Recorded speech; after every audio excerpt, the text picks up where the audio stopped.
Hey Insiders, we've got a very special guest joining us here today who has recently just graduated from LMA again, and she's so graciously going to be coming on here today to share her story from start to finish and everything else in between.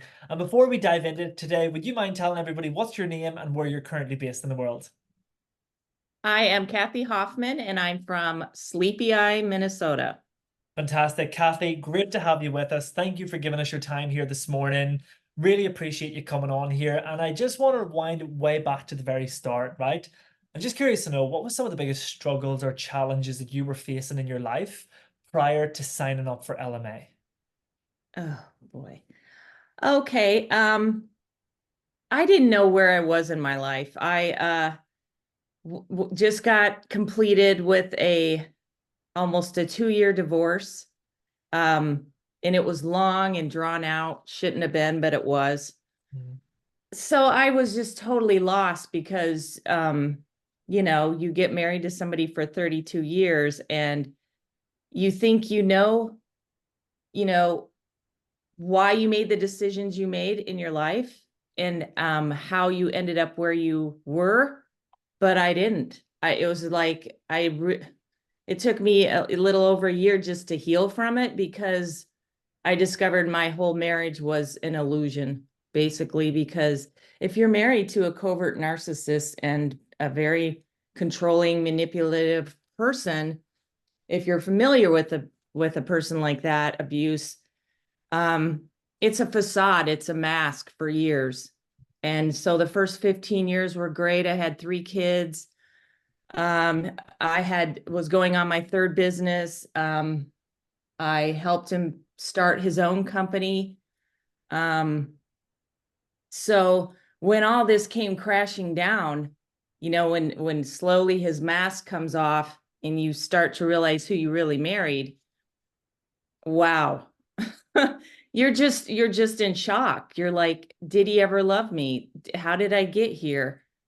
What's wrong with me? Because it's a sad situation because your your soul and everything just slowly gets broken down. So by the time I decided to file for divorce, I really was dying inside. I was like an empty shell.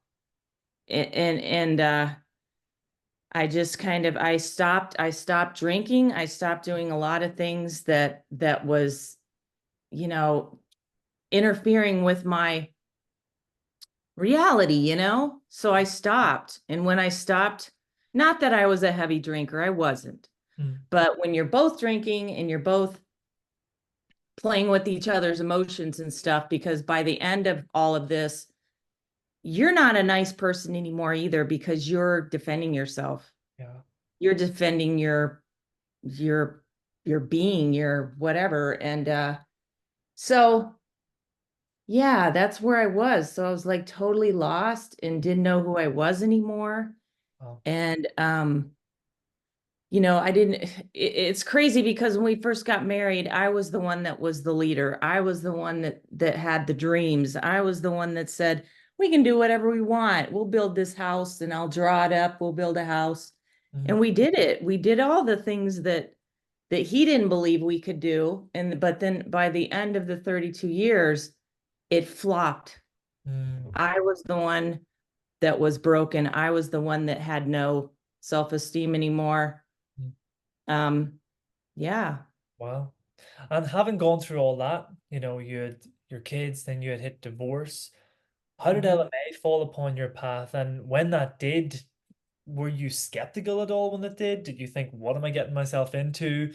Who is this guy? Is this a scam? And if so, how did you put those thoughts to one side and make a decision to bet on yourself and move forward? It's not that I was desperate and didn't have any train of thought. No, he just kept coming up on my computer. No matter if it was my phone, whether it was my computer, his ads just kept coming up. And then I would listen to him about toxicity and all these other things and his past. And I related to him and just listened to him. And then because Alice had asked me that too, how long of a gap was there for you to decide? And I said, a day. a day. I just said, if I can't put it into myself and fix me, how can I be a foundation for my kids and my whole life and my business and my dreams? I can't do any of that until I fix me. So I didn't think twice, Wow. signed up, and I went through the program for about a year. Mm, And I think I was at the tail end of my divorce, but I kept getting stuck, mm, because my authenticity and everything is gone. mm, I'm mm, trying to find it. mm, So, mm. um, So that's when the what what made the LMA a good fit for you then? How did LMA fit into your life, and why was it something that was beneficial for you? um, of course, you don't know till you get into the program, Mhm, but it basically was his message. That's what lured me in. And mm, then once I started the program hits everything, all the key points that I need to mm, find and build on and restore. And yeah, hands down. mm. Yeah. What And would the you first say? time you go through it, there's so much to learn that you got to go through it over and over and over again. But then if you're not healed, you do it for one day, then you stop for 2 days, then you do it again. And so I think I've gone through it now 5, 6 times now. Wow. So, um, What would you say yeah, surprised you the most or made you the most happiest about the LMA course? What took you by surprise or made you happy, would you say? the way the program was structured, the community, the people, how Mm, everybody's in the same situation as I am, mm, because yeah, when that happens in your life, you're pretty secluded. And a mm, lot of the people that you think, and especially family, a lot of people that you think are have your back, that support you, didn't, still don't. mm, So you're in the same boat as everybody else. So, um, boy, all I can say is from 2021 to 23, I did some hard studying on everything from spirituality, transformation, covert narcissists, codependency, psychology, everything. I didn't understand what happened, and I wanted to know what happened. wow. So it was a lot of learning for me, because I was, you follow by what your parents taught you Yeah. and everybody around you. And I don't know about anybody else, but with my parents back in the day, your main goal was to find that perfect partner, get married, have kids, and that's the end of your life. And my parents, married very young, and my mom had all three of us by the time she was 19. Mm, And so, but then I was exposed to a lot of things that um, she put up with, and that's probably why we don't get along, because my dad was abusive. He was an alcoholic. Um, you know, they weren't around much at all. So I was dealing with abandonment, mm, abuse, um, things like that. So yeah, I mm, all I know is when I grew up, even though my situation was kind of down, I don't know, I just had this belief in my mind that, even going way back to my great grandparents, they didn't have a lot of money. They were very poverty, you know, money. I can't think of the words, but um, so, but I didn't believe that. I always believed, I'm going to be an artist. I'm not going to be poor. I'm going to follow my dreams. I'm going to do what I want to do. mm, And I'm not going to marry anybody abusive, but I didn't have a clue about manipulation, mm, you know, mm, but I just knew that that's what I didn't want. mm, And mm, maybe that's why me and my mom don't get along, because I verbalized this So maybe she looks at it as, you know, a jab into her. Because you stood up But to certain things, maybe you just went a different path than what was led to believe. well, if you verbally say it, I'm Mhm. not going to marry anybody abusive or an alcoholic or, that type of thing. So, She probably, having gone through all those experiences then as well, and the upbringing that you've shared as well, the marriage that you've been through and stuff, like all of your own challenges and stuff, right? And having Mhm. gone through LMA, been involved now over the last couple of years, going through WCA, what would you say has been the biggest benefit that you've experienced from the LMA program? How have you shifted personally, Kathy, from this journey? that I opened my eyes and everything became clear to me, that I now know why I made the decisions I made, where it all, where the root of it is, and it's my childhood. Mhm. And if you're a people pleaser your whole life and you're living your life according to everybody else, Mhm. yeah, that's what I lived my life for, because my mom, I was seeing it. I was grown, I was brought up that way. Yeah. No. So that's all I knew. Mhm. And yeah, it was a real eye-opening experience. And you know what else is, I was going through the program, but I kept getting stuck, Mhm. and I'd go back and forth and back and forth. And then that's when WCA popped up on the screen. And I was like, just this voice in my head was just screaming at me, you have to go. you, you have to go. I don't care what it takes to get there.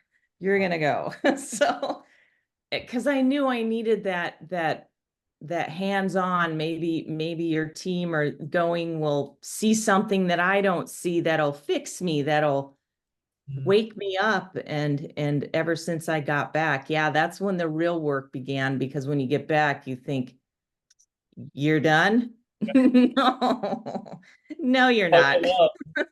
And how would you summarize Tim as like a teacher, trainer, facilitator? What would you say about Tim? What would I say about Tim? Mm. Where do I start? No, no, he's amazing. You can tell he's in this from the heart. He's in this to really truly help people.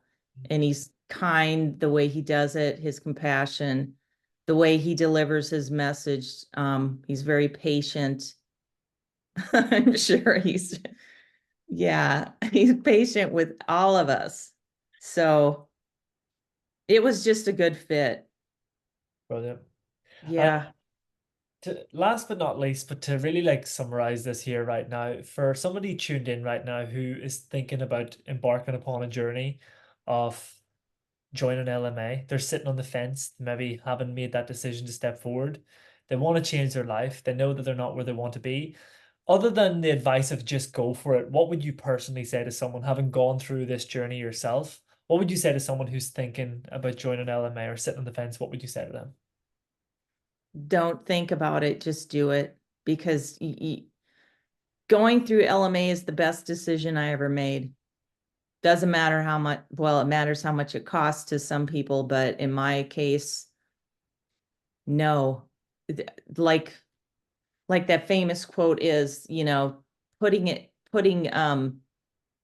that work into yourself is the best thing you can do. So if you're on the fence, don't even think twice about it. Just you can't go wrong. You can't walk away with something healed within you. You'll you'll thrive, you'll get back on track. You'll find your childlike mentality again, like I am first doing. I'm just, now doing that, going back to my silly, goofy, and for years I was just like, yeah, stone-faced. And even my family would say, some relatives would say that, are you all right? Because I wasn't the same person anymore. Mm. But if anybody is on the fence, there's no reason to be on the fence. Yeah. You just need to sign up and go. Yeah. And And if if you can't heal through the program and you're still finding you know, problems of stagnation and fear and doubt and, you know, procrastination, all those things, then you need to go to the retreat. Mm. Yeah. And if someone does come on board and they do commit to everything that's being prescribed, what's possible for them? Lot of things, because, you know, once you go through the program and you get back on track, like the fear and the doubt and the procrastination, all of that goes away if you work on it. And you got to go through the program more than once, that's for sure. But once you go through all that, and then your mind opens up, then all your creativity comes back and your ideas come back and the opportunities flow in. And then if you're all open and you heal everything, then other relationships can come back into your life. And that's why I was on a massive mission to study and figure out what happened, because I want to have another partner in my life, and I can't have another partner if I'm going to attract the same person. Wow. So yeah, and you have to heal. You have to, yeah, you Love it. Love it. Love it. yes, dang it, you got to do it. That's it. Listen, just gonna